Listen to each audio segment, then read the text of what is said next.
গত 29শে মার্চ 2025 শনি মহারাজ রাশি পরিবর্তন করে চলে এসেছে মীন রাশিতে। তার ফলে সাথে শুরু হয়েছে মেষ রাশির।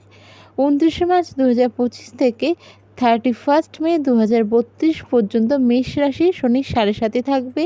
বর্তমানে মেষ রাশির প্রথম চরণ চলছে শনির সাথীর।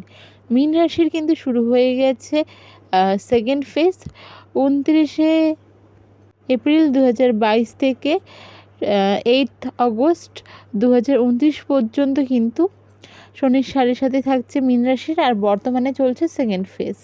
এর সাথে কুম্ভ রাশি চলছে থার্ড ফেজ। কুম্ভ রাশি শুরু হয়েছে 24 জানুয়ারি 2020 থেকে এবং এই শনির সাথে চলবে 23 জুন 2027 পর্যন্ত। প্রথমেই সবাইকে একটা কথা বলবো, হয়তো অনেক ভিডিও বর্তমানে চলে এসেছে বা এতদিন ধরে চলে এসেছে, আমি এই বিষয় নিয়ে কোনো রকম ভিডিও আমার চ্যানেলে পোস্ট করিনি। আর এটাও বলবো যে অযথা ভয় দেখানোর জন্য আমি কোনো রকম ভিডিও পোস্ট করবও না। ভয়ের কোনো কারণ নেই, সঠিক কর্ম করলে সঠিক ফল অবশ্যই পাবেন। হয়তো স্ট্রাগলটা একটু বেশি হতে পারে। প্ল্যানেটারি চেঞ্জেস যেটা হচ্ছে তার জন্য কিন্তু কাউকে ভয় দেখানো নয়, সঠিক গাইডেন্স দেওয়াই আমার কর্তব্য, সেটাই মনে করি।